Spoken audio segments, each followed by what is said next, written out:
Welcome to another episode of Photographers. Ang pinagalog na instructional para sa mga photographers. Photographers!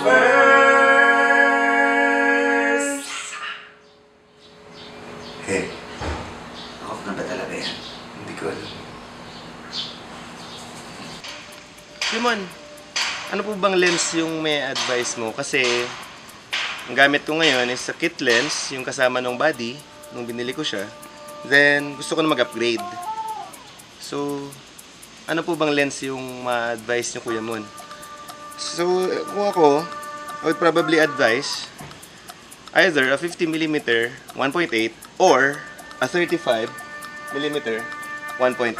So, ito ang mga favorite kong lens na ginagamit. Well, magdadaldal ako tungkol sa 50 1.8 ng Nikon. Alright. Okay, reason number 1 kung bakit favorite ko tong 50mm 1.8. It's as close. It's the closest thing that your eyes can see. Sa 50mm lens, halos hindi nag-iiba ang nakikita ng mga mata ko pag kinumpara ko sa nakikita sa viewfinder ng camera ko. Kung gaano kalaki, gaano kalayo, at kung ano ang compression ng kuha, ay halos parehas din sa nakikita ng mga mata ko. Kaya medyo mas madali siya gamitin kumpara sa ibang lente. Reason number 2 bakit favorite ko ang 50.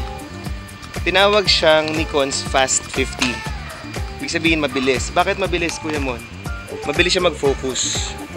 Lalo na if you go up to f4, ramdam mo talaga bilis. So masarap siya for street photography, for events, ganun. So, check it out natin. Ang bilis niya mag-focus. Hello. Ang bilis niya mag-focus. Pag silip ko, halos pipindutin ko na lang. Hindi ko na nararamdaman yung lag ng half press. Kaya sobrang favorite namin to for streets. Pati yung 35, sobrang bilis nila mag-focus.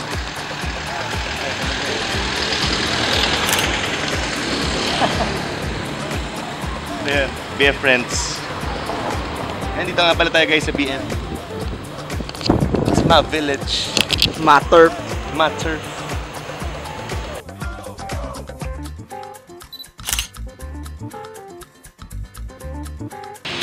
Another reason na favorite ko itong 50mm kasi yung compression niya, kung paano niya kinocompress yung photo, yung composition ng shot mo, there's something about it that you can say na it just feels really right.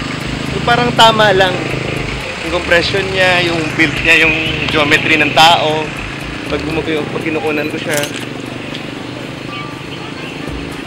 So, ito yun sa mga reasons na favorite ko to. Reason number, 3? Reason number 3, it just feels right. Yan, ting!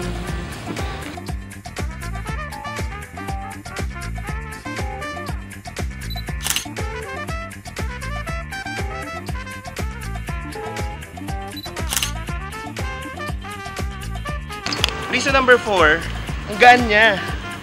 Ang gaan ng 50, ang sarap. Oh, parang street photography, lalo na if you're walking around.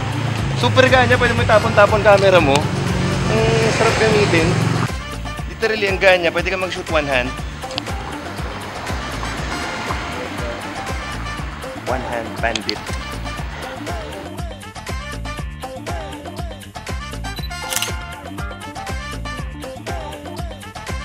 Using a 50, so wala kang ability mag-zoom in and zoom out. Hindi gaya nito. Ito, yan. Zoom in, zoom out. So sa 50mm, you only get one focal length.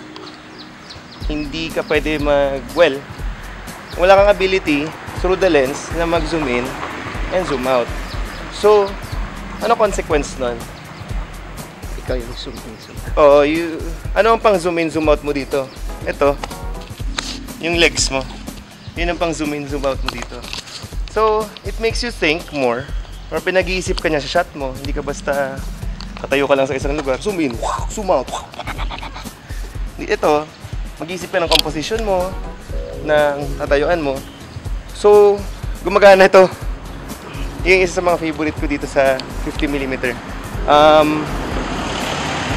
It's the standard lens ever since. One of the standard lens.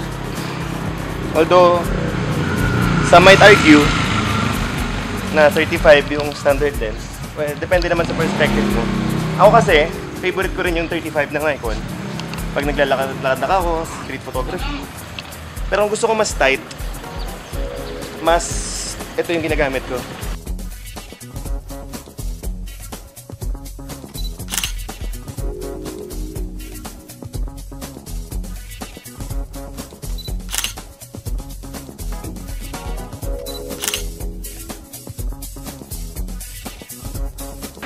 Ayan, ito na. Last reason kung bakit favorite natin ng 50. At I'm sure ito yung inaabangan yung lahat. Dahil sa ability niyang to go to as big as an aperture ng 1.8. Yun. So doon kayo kumukuha ng bokeh issues na tinatawag na background. Yung background na, Kuya Mon, paano po ba kumuha yung subject, ang linaw, tapos yung background sa bog? Okay. Dito mo yun magagawa sa mga lens na may ability pumunta sa mababang aperture. Okay, mas magsalita ako tungkol doon sa depth of field. Dito. May link. Saan yung link lalabas? Dito ba? Dito. Anyway, may link na lalabas somewhere dito. So, doon sa shoot ko kay AG Sanyo, I talked about depth of field. So, ngayon, papakita ko sa inyo ang ability nitong 1.8 ko mag-shoot ng bokeh. Ayan. Una ko si Kent. Ayan, see? Creamy. Creamy-licious ang bokeh niya. Sarap.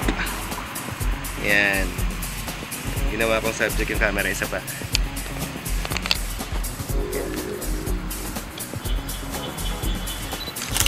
Ah, diba?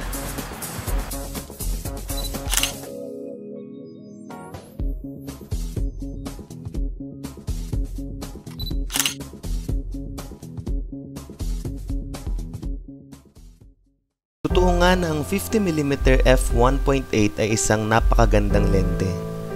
Isa ito sa mga lenteng maipapayo ko sa mga baguhang photographer na nasagad na ang kanilang mga kit lens. Nakalimutan ko idagdag, gamit ang lenteng ito, nagkakaroon ka na ng kapasidad mag-shoot sa mas madilim na setting dahil pwede mong buksan ang aperture niya hanggang f1.8. Isa pa sa gusto kong katangian ng lenteng ito ay ang kanyang sharpness. Dahil konti lang ang glass elements niya kumpara sa mga zoom lenses. At ang pinakagusto ko sa kanya ay hindi siya masakit sa bulsa. Hindi siya kamahalan, pero sigurado akong mamahalin mo ang lenteng ito.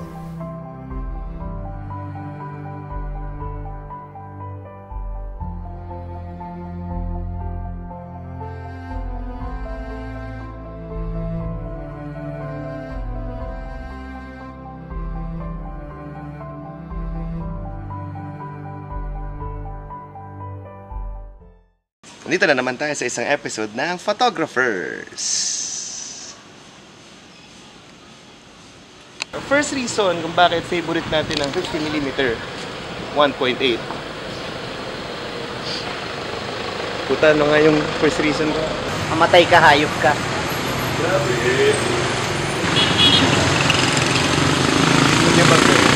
Ay, sorry. Okay lang, okay lang.